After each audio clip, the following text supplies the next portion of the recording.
Você pegou água da torneira elétrica, o vidro estava muito quente, e aí você vai queimar neurônio, tá certo? Legal isso, né? Quer dizer, se a água quente vai lá, vai queimar neurônio de verdade. Muito bom. E por que a placa é furada? Porque por dentro desses furos tem que passar o quê? A terminação nervosa que vai para dentro do sistema nervoso central. Isso aqui tem uma importância clínica pelo seguinte: não é raro vocês atenderem um paciente que vai chegar para você e falar, ah, tudo bem, daí você vai falar alguma coisa, esse cheiro aqui, diogenol, né? Daí o cara fala assim, o paciente, não sinto cheiro. Como assim você não sente cheiro? Sofri um acidente, fui atropelado, bati a cabeça na sarjeta, depois que eu sarei, eu fiquei bom, mas não sinto mais cheiro nenhum. Por que será, doutor, que eu não sinto cheiro? Só porque eu bati a cabeça? Será que eu não quebrei o nariz, eu bati a testa, não bati o nariz, não quebrei o nariz, por que eu não sinto cheiro? O que vocês acham que pode ter acontecido? Oi? Exatamente. Essa lâmina aqui, dependendo... O crânio não é exatamente uma coisa rígida. E dependendo da pancada que a pessoa sofre, como ele é uma placa, essa placa pode deslocar, fazendo um movimento chamado um movimento de cisalhamento. Cisalhamento é o movimento que a tesoura faz. Ou seja, você imagina se esse negócio aqui... Desculpa.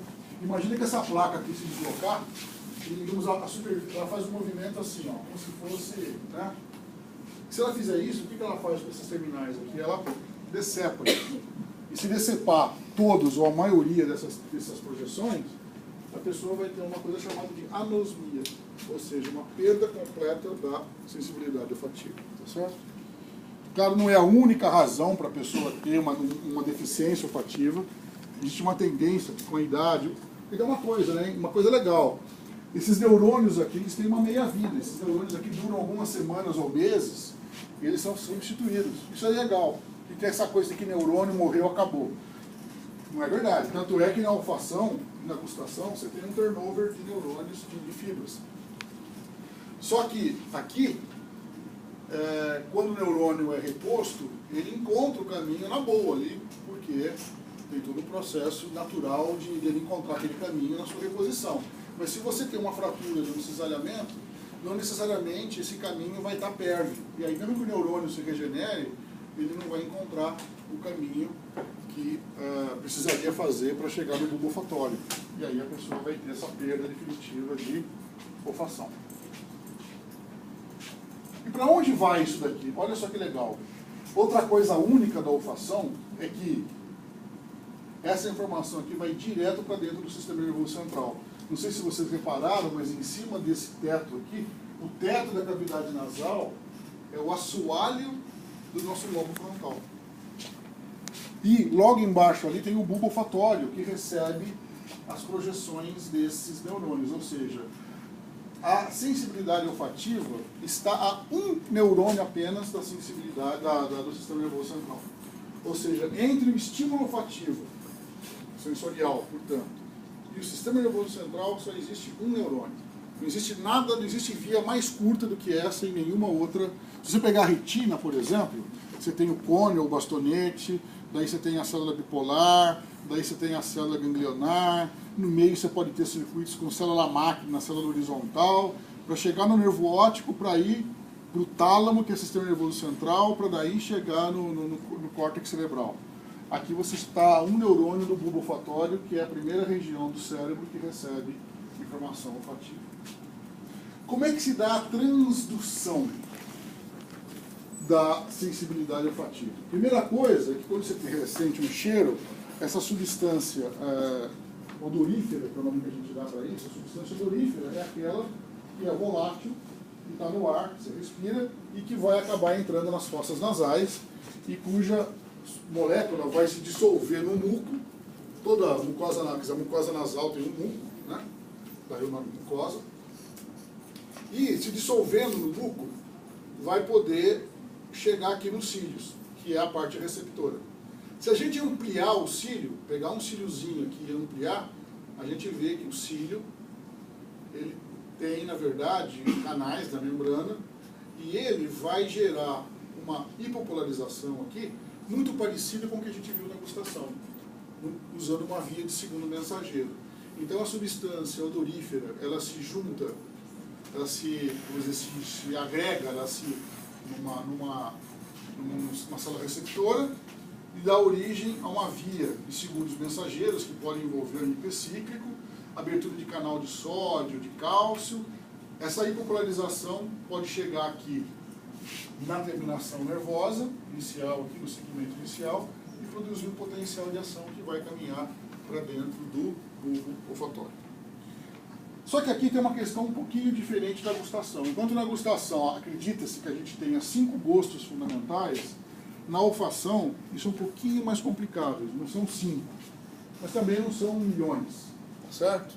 Como é que se dá esse processo de codificação da sensibilidade olfativa, né? Quem desvendou isso talvez não pela primeira vez, mas quem deu as bases muito boas para isso foram esses 2 caras aqui, a Linda Buck e o Richard Axel, que em 2004 ganharam o Prêmio Nobel de Medicina e Fisiologia pela parte mais molecular desse processo todo, que nós vamos ver aqui agora, sem, vamos dizer assim, sem compromisso dos detalhes. Até porque a cada dia essa informação vai sendo agregada com novas descobertas. Porque vocês sabem que essa coisa molecular, ela caminha muito rápido, tá certo? Mas basicamente, o que acontece, isso daqui é um pedacinho daquele cílio, né?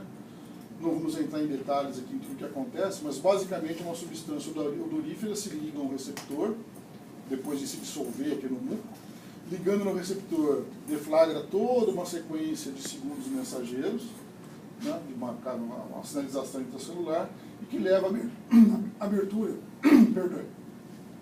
de canais de cálcio e canais de sódio, levando a uma hipopolarização, e aí por diante, uma hipopolarização no segmento inicial da fibra aferente pode dar origem a um potencial de ação.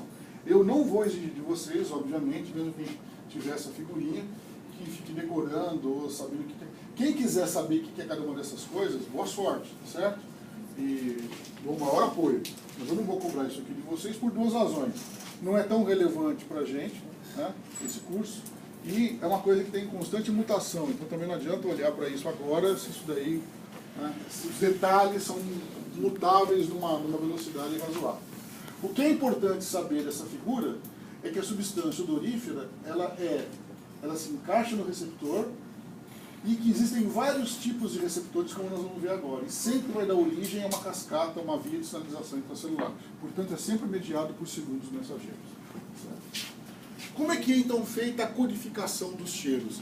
Vocês acham que a gente é capaz de sentir muitos cheiros ou poucos? Isso é relativo, né? Mas o que vocês acham? A gente sente só 1, 2, 5 ou mais que 5? Mais que 10? Mais que 100? Mais que 1000? Não sei. Né? O que vocês acham que sente mais cheiro? É capaz de discriminar mais odores? Nós ou um ratinho? Um rato. Um rato é um animal macrosmático. Nós, primatas humanos, somos microsmáticos. O que significa isso? Um animal macrosmático é aquele para o qual a olfação é muito relevante e, obviamente, como reflexo disso, ele consegue discriminar muito mais odores do que um ser humano. Nós, seres humanos, somos microsmáticos, ou seja, a olfação ainda é importante, mas a nossa capacidade de discriminação é já bem menor do que foi para os nossos antepassados, ou ainda é para animais como cachorro, como rato, como gato.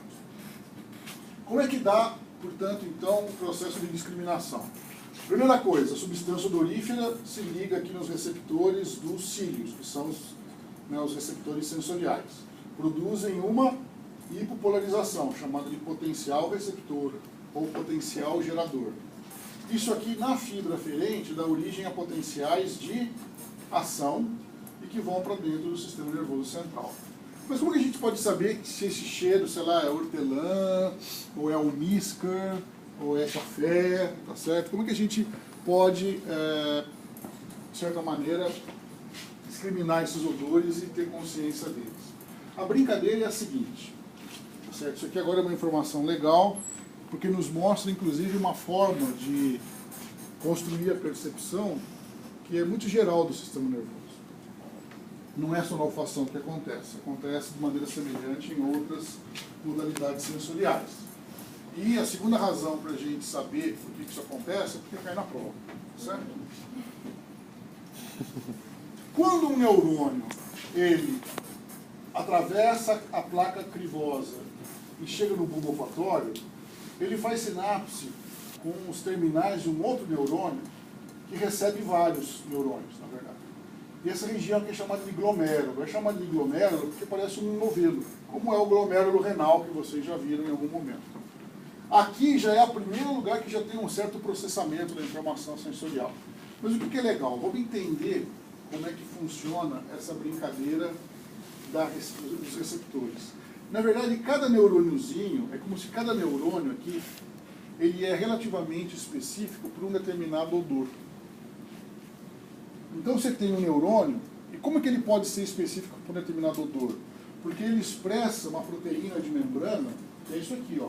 Esse receptor aqui, ele é específico para essa substância. Por quê? Assim, de maneira simplista, esse receptor ele é específico para essa substância aqui, porque ele se encaixa. Existe uma afinidade conformacional, ali, morfológica, entre o receptor e a substância.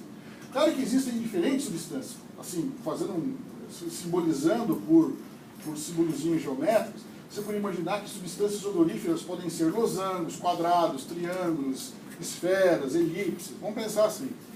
Para cada forma existe um receptor. Agora, o legal é que um receptor, ele não é específico só para aquela substância. Por exemplo, esse receptor aqui, ele pode acomodar e ser ativado por um losango. Mas qual outra figura geométrica talvez pudesse se encaixar aqui e ativar esse receptor? Um triângulo. Então, na verdade, já uma esfera, seja com um círculo, uma esfera, vai se dar bem aqui? Não. Então, os receptores, eles têm uma morfologia mais, vamos dizer assim, não é específica, mas mais adaptada a uma determinada estrutura da substância odorífera. Mas isso não significa que só aquela substância odorífera vai ativar aquele receptor. Eventualmente, outras substâncias também podem, num grau menor, produzir a ativação daquele receptor. Olha só então que bonitinho. Presta atenção agora. Agora vamos prestar atenção, porque isso aqui não é tão imediato de entender. Depois vocês podem copiar.